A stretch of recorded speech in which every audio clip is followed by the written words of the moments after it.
The last day of death row. Inmate Alton Coleman, sentenced to death in 3 states. Hi everyone. He was one of the most feared fugitives in American history. So dangerous that 3 states sentenced him to die.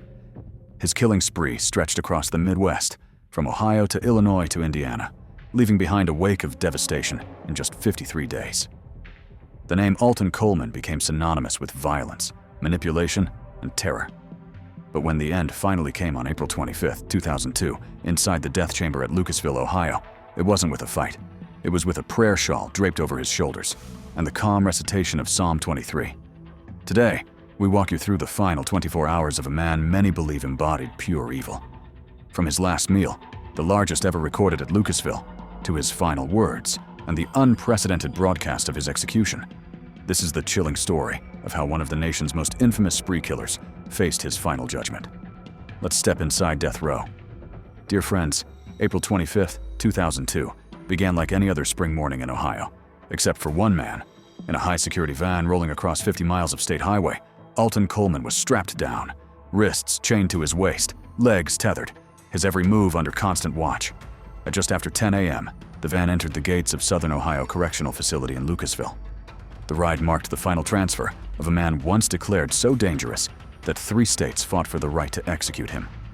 Now, Ohio would see it through. Upon arrival, Coleman was processed immediately. He was formally identified, his medical chart reviewed, and then escorted to the Deathwatch holding cell, just a short walk from the execution chamber. From that moment forward, the clock began ticking, and Coleman was never alone. Rotating teams of officers monitored his every breath, every blink, every whisper. Privacy, if it had ever existed behind prison walls, was now erased. The state medic examined his arms, ensuring veins were accessible. There were no complications. Physically, Coleman was ready. Mentally, it appeared he was too.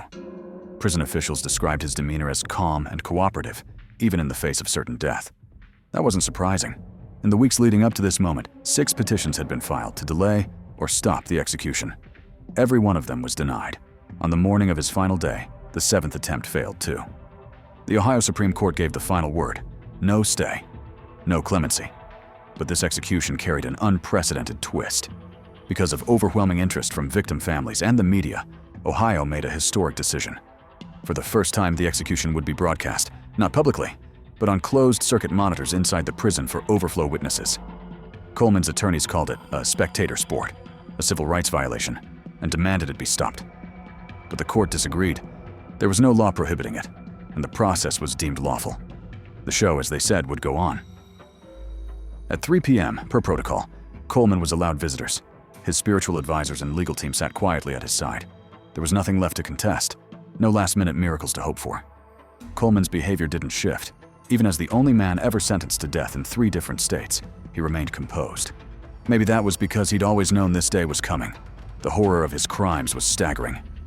In just 53 days, Coleman and his accomplice Deborah Brown tore through the Midwest, ending 8 lives, committing countless robberies, kidnappings, and assaults. The FBI placed him on the top 10 most wanted list, faster than nearly anyone in history. And within 9 days of being listed, he was captured. Deborah Brown, described as mentally impaired and completely loyal to Coleman, was by his side throughout the rampage. Their partnership was lethal and seemingly without purpose.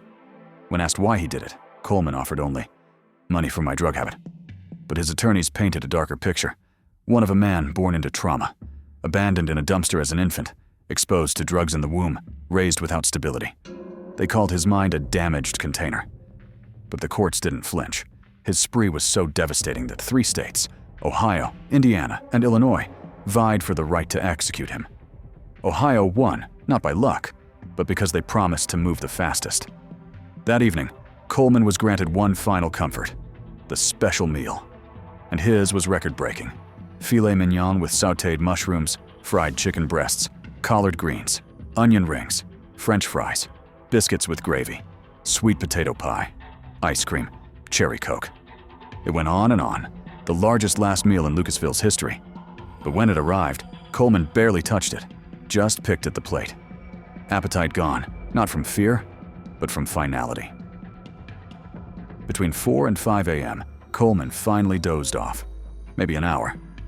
Then, the process resumed. Just after sunrise, the prison began final preparations. The execution team reviewed the checklist. Medical staff checked vitals. The IV system was tested. Sound systems checked.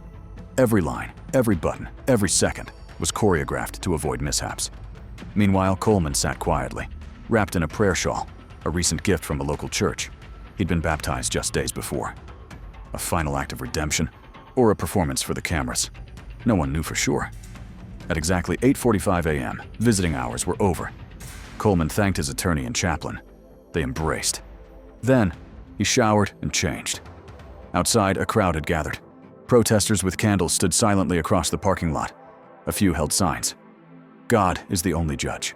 Others came for the opposite reason, cheering from behind police barriers. The divide between vengeance and mercy had never been more visible.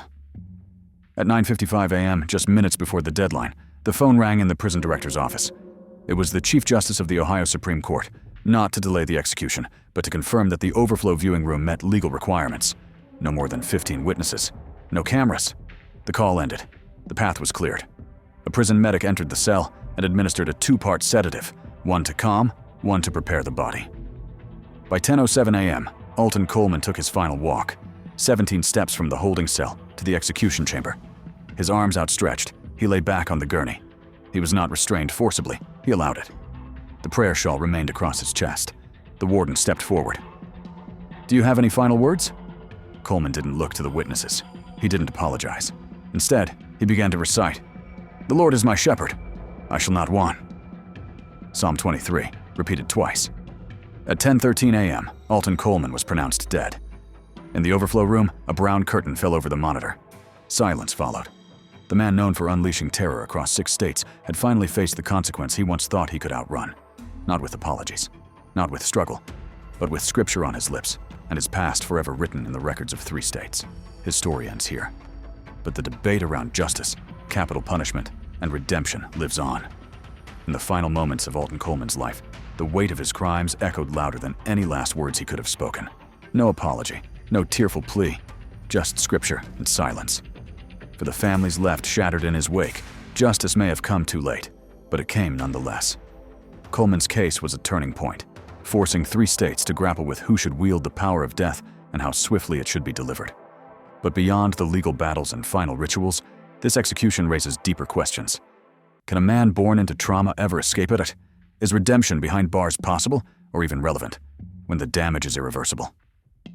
In the quiet room where the curtain fell, some saw peace, others only closure. The man who once carved a path of horror across the Midwest had taken his final breath.